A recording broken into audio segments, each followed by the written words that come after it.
मैं पूरी उम्मीद करता हूं कि बातचीत सफल रहेगी। केंद्र सरकार का भी पूरा सहयोग मिल रहा है इसमें।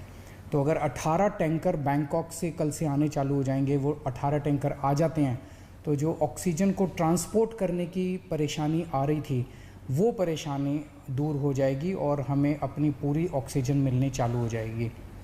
दूसरी कि फ्रांस से हम लोग 21 ऑक्सीजन के प्लांट इंपोर्ट कर रहे हैं। रेडी टू यूज़ प्लांट्स हैं ये और तुरंत इनका इस्तेमाल शुरू किया जा सकता है।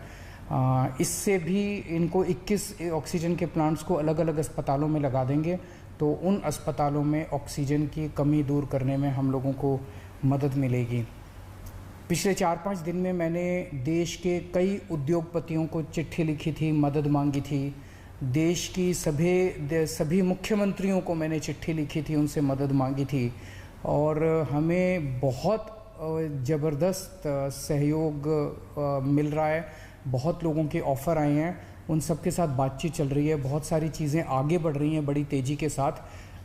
उनमें से कई लोग मदद कर रहे हैं। बस उन्होंने मोस्टली लोगों ने एक ही शर्त रखी है कि हम अपना नाम नहीं बताना चाहते, हम आपकी वैसे ही मदद करेंगे। ये तो और भी बड़ा बड़प्पन है। हमारे कहते हैं ना कि जब आदमी किसी की मदद करे तो दाएं हाथ से मदद करे तो बाएं हाथ को भी पता नहीं चलना चाहिए कि उसने मदद की है। इस एटीट्यूड के साथ हमारे सब लोग मदद कर रहे हैं। मैं उन सारी सरकारों का, सभी मुख्यमंत्रियों का, सभी उद्योगपतियों का, सभी समाजसेवी संस्थाओं का, सभी धार्मिक संस्थाओं का जो बढ़ चढ़ के दिल्ली के लोगों की और दिल्ली सरकार की इस टाइम मदद कर रहे हैं, उन सब का शुक्रिया अदा करना चाहता हूँ।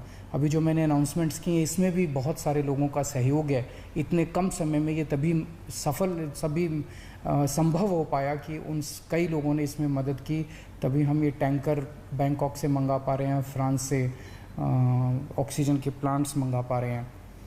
पिछले हफ्ते हमने देखा 3 दिन ऐसे थे, बृहस्पतिवार, शुक्रवार और शनिवार, जब दिल्ली में अस्पतालों में बहुत ज़्यादा अफरा तफरी हो गई थी। यहाँ ऑक्सीजन ख़त्म होने वाली है, वहाँ ऑक्सीजन ख़त्म होने वाली है।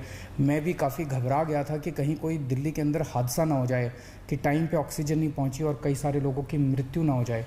पूरी रात जाग के हमने बिताई है। एक फ़ोन कॉल आता था, SOS आता था, मैसेज आता था कि यहाँ ऑक्सीजन ख़त्म होने वाली है। उसको तुरंत कहीं ना कहीं से इंतज़ाम करके हम लोग ऑक्सीजन भिजवाते थे। लेकिन उसके बाद से स्थिति में काफ़ी सुधार हुआ है। पिछले 2 दिन में आप देखेंगे कि इस किस्म के SOS मैसेजेस अस्पतालों के, मैं ये नहीं कह रहा बिल्कुल नहीं आ रहे, अभी भी मैं देखता रहता हूँ, पढ़ता रहता हूँ। एक दो अस्पताल दिन में उनका आता रहता है कि यहाँ ऑक्सीजन पहुँचने में देरी हो गई, यहाँ ऑक्सीजन। लेकिन जो हालत बृहस्पति, शुक्र और शनि को थी, बिल्कुल पागलपन वाली हालत, ऐसी पिछले 2-3 दिन में अब नहीं है। और इसके लिए दिल्ली सरकार और केंद्र सरकार की टीम्स ने बैठ के, दोनों के अफसरों की टीम्स ने बैठ के बहुत मेहनत की है। कई सारे इश्यूज़ थे इसके ट्रांसपोर्टेशन को लेके और वो बहुत सारे इश्यूज़ थे जो सॉर्ट आउट किए गए हैं।